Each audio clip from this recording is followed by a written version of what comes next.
This video will show you how to replace the front inner tie rod end on a GMC Sierra 2500. This is part of your front steering and suspension located behind your front wheels. Let's get into it. Okay friend, let's get started on our job. The first thing we have to do is safely raise and support the front end of the vehicle so the wheel's off the ground. Once you've done that, if you have a hubcap, we're going to remove that. That can be done using a 22mm socket. After that, we'll remove all 8 of our 22mm lug nuts as well so we can remove the wheel.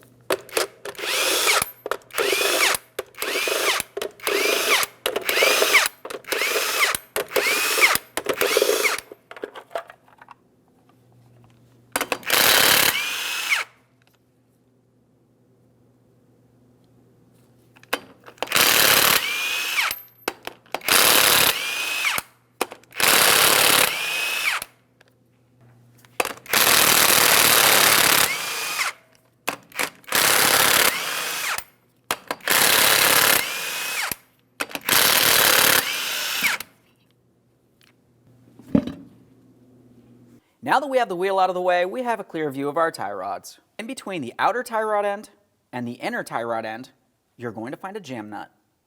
We're going to have to break this free. We're turning it clockwise. We just want to break it free from the outer tie rod end. We'll be using a 22mm wrench. You can also use a 7/8 if necessary. Now that I have that on there, I'm going to tap on the end with a rubber mallet. That helps break it free typically. Once you do have that broken free, we're focusing on the outer tie rod end where it connects to our steering knuckle. We're using a 21mm for our mounting nut. Now if you find when you're attempting to loosen the mounting nut, the tie rod stud spins on you, you can carefully apply upward pressure on the tie rod end, pulling it towards the steering knuckle. While holding pressure, remove that mounting nut.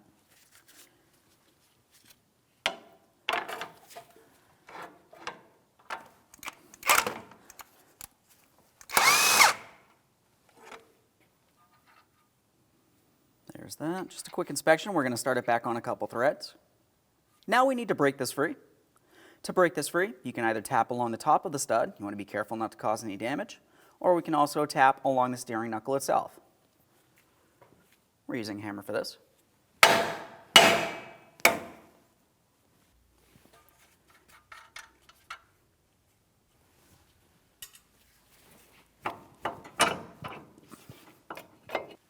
Now on our application, the outer tie rod end is coming out at an angle and it's stuck in here. I'm just going to carefully pry it down and out of place.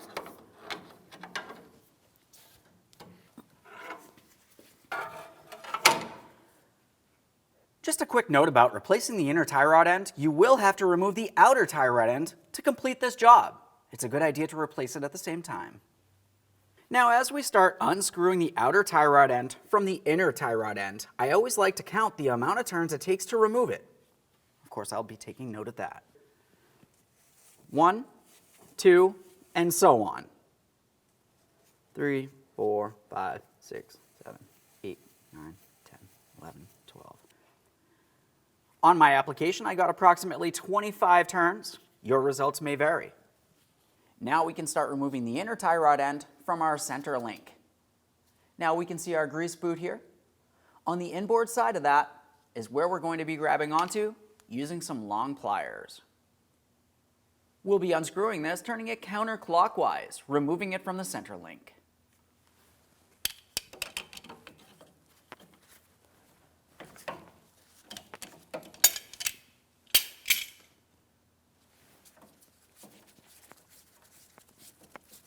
Prior to installation of any brand new part, we want to make sure we clean and inspect our mounting area. As far as this is concerned, we have our center link. If you look into the threaded area of the center link, you're going to find grease.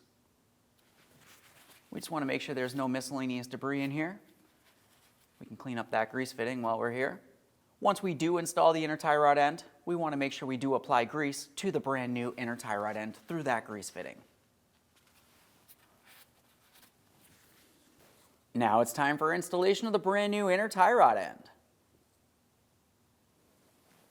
On my inner tie rod end, you can tell that I applied a thin amount of blue thread locker. You don't need much.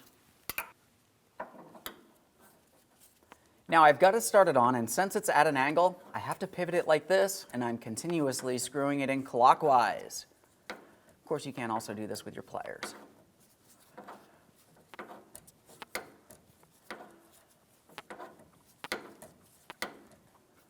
Okay, it's bottomed out. Let's make sure it's nice and tight. We're using our long pliers for this.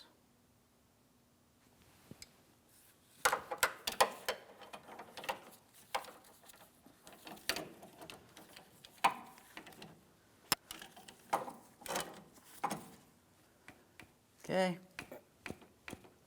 You want to make sure that's tight so there's no way your inner tie rod end can loosen up from that center link while you're driving down the road. You can apply grease at any point you like. I typically like to do it now while I'm still under this area.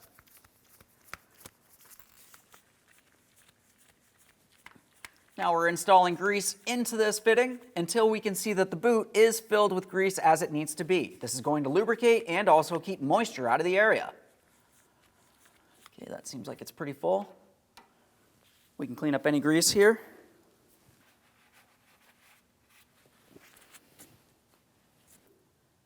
Now we can apply some anti-seize on the threaded portion of the inner tie rod end.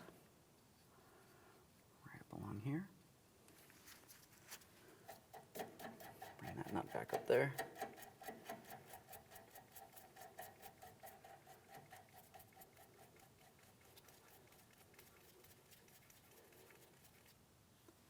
Let's apply some anti-seize on the threaded portion of the inner tie rod end right down here where the outer tie rod end will sit.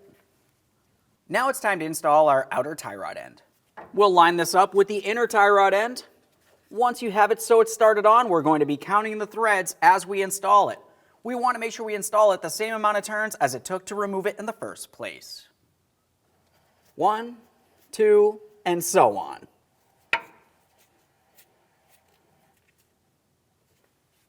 Now let's get that outer tie rod end into the steering knuckle. It's going to come through from the bottom towards the top.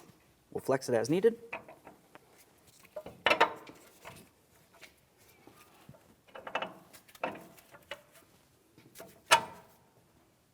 Slide that up there. Now we're going to continue on with our mounting nut.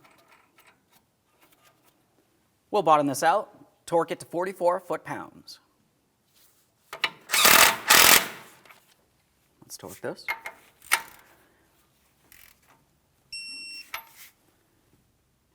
Now I did replace my outer tie rod end. I have a different type of mounting nut here. Now at this point, since our outer tie rod end has a castle nut, we need to make sure that the slots on the castle nut line up with the port on the outer tie rod end. If it's not aligned, continue tightening until the very next slot is. Let's see if this is aligned. Looks like I need to go a little further here.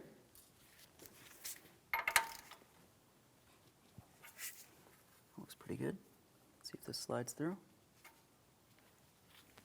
Once you have that slid through, make sure you peen it over so there's no way the outer tie rod end can loosen up on you while you're driving down the road.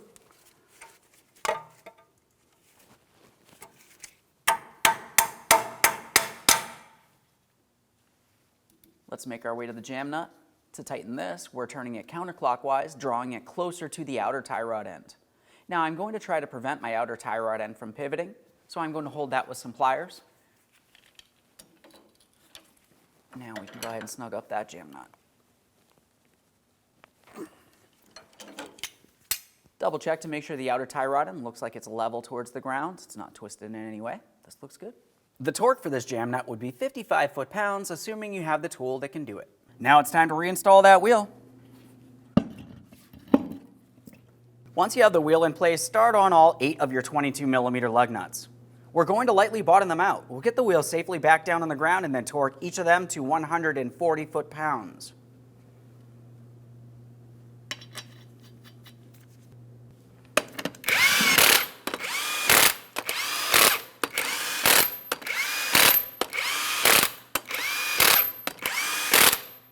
Now I've got the wheel back on the ground. Let's go ahead and torque each of these lug nuts to 140 foot-pounds in a crisscross manner.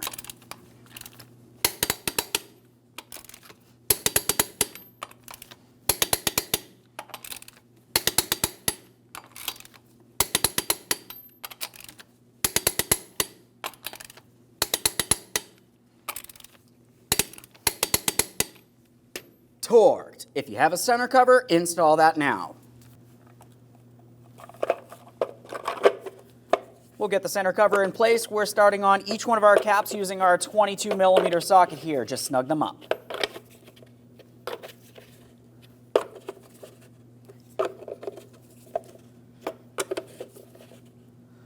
Double check to make sure it's secured in place.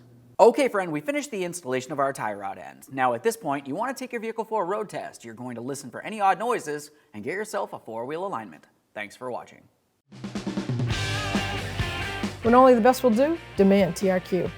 The only company that lets you view before you do. TRQ is committed to offering the highest quality aftermarket auto parts that are engineered for peace of mind. Thanks for using and viewing with TRQ.